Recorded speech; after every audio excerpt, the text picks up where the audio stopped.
Mrs. Crime, Mr. Wade, bringing you the stories. Stay tuned for a lot more. Mr. Wade and Mrs. Crime, welcome to another unfortunate story. If you haven't already subscribed, go ahead and do that. If you haven't already hit that like button, go ahead and click it. Today's unfortunate story is about Mr. Harrison Graham.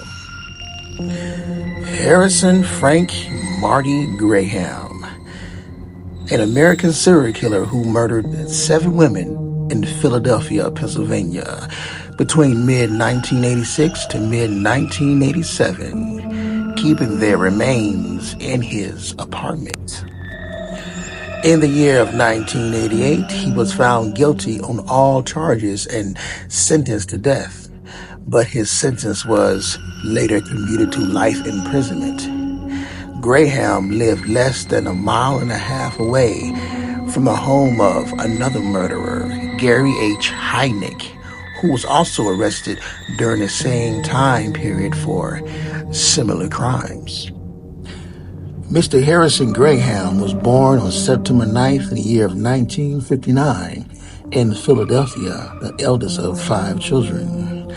Early on in his childhood, he exhibited a lifestyle of intellectual disability and had problems with academic performance and discipline at school. Graham attended the only high school named from where he was forced to drop out after the 10th grade due to his failing grades and chronic absences. Mr. Graham's mother would later claim that in 1971, Mr. Harrison was diagnosed with a mental disorder and spent 2 years in a mental hospital or care facility, but this claim has not been verified. In the early 1970s, Graham entered the workforce and worked in many aspects of the construction industry. In 1979, he left his parents' house and moved to North Philadelphia, finding housing in neighborhood rife with poverty. And during this period, he began to drink alcohol, use drugs, and spend time among pimps and prostitutes. A tall and athletic man he was, very tall. He wasn't considered violent towards others, but was never prosecuted for any crime in the year of 1983. In the year of 1983, Harrison rented an apartment in a housing complex with mostly vacant spaces.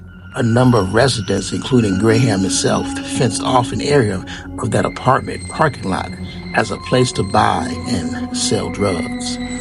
In the following 4 years, Graham turned his apartment into a drug den with friends and acquaintances would often visit to buy and use drugs, consisting mainly of Ritalin and similar substances.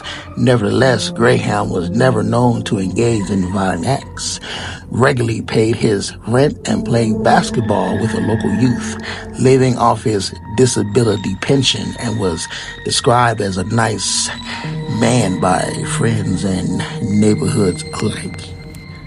During the summer of 1987, Graham's neighbors complained to the landlord about a foul odor coming from Harris's apartment. After several remarks, which he ignored, of course, on August 9th, the landlord demanded that Graham vacate the premises. Mr. Harrison refused to let anyone in, boarding up the front door with boards before collecting his personal items and fleeing via the fire escape.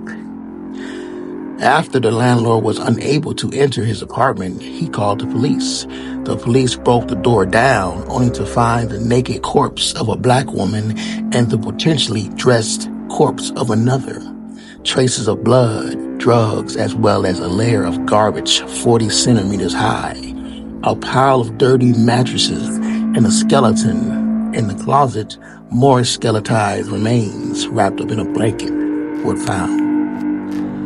While the evacuation of the basement revealed a skull, ribcage, and pelvic bone belonging to a 7th victim. Since all but 2 of the bodies were in a state of severe decomposition, police found it difficult to determine their cause of death. The cause for the other two were determined to be strangulation.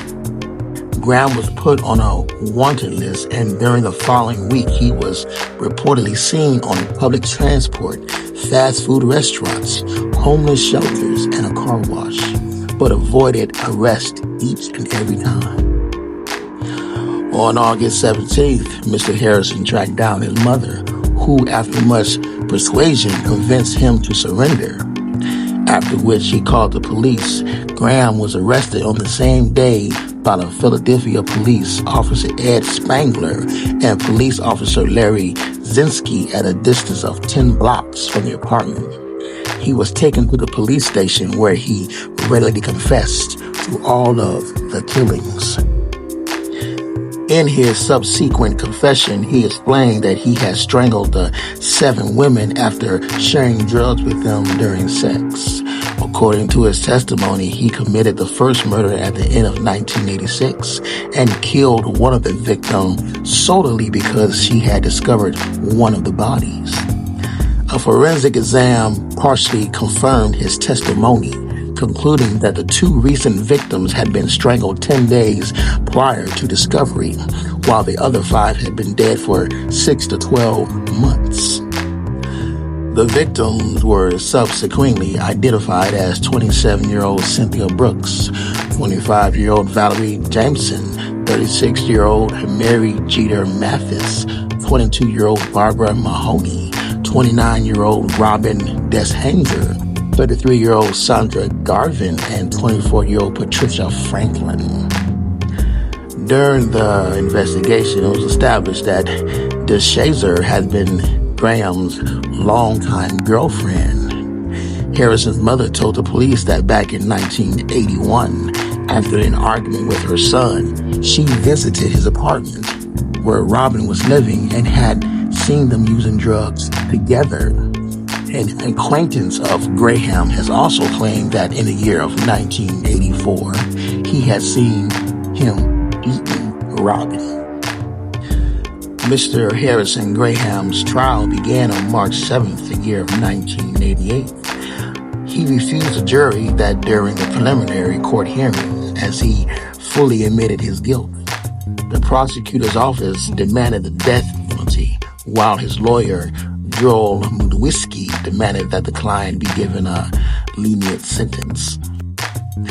According to Molosky, due to his intellectual disability and psychophysical development, Graham was incapable of distinguishing right from wrong, and his coupled with heavy drug dose made him act on impulse and without any self-control. While the proceedings were going on, Harrison appeared to be completely calm. On April 26, 1988, Graham was found guilty on all charges, receiving 6 death sentences and 1 life imprisonment from the murders. As leniency, the court ruled that Graham's death sentence would be carried out after he has served out his life sentence, thus meaning that he will never be executed. After the trial, Graham asked his lawyer to give him back his Cookie Monster doll, which was seized from after his arrest.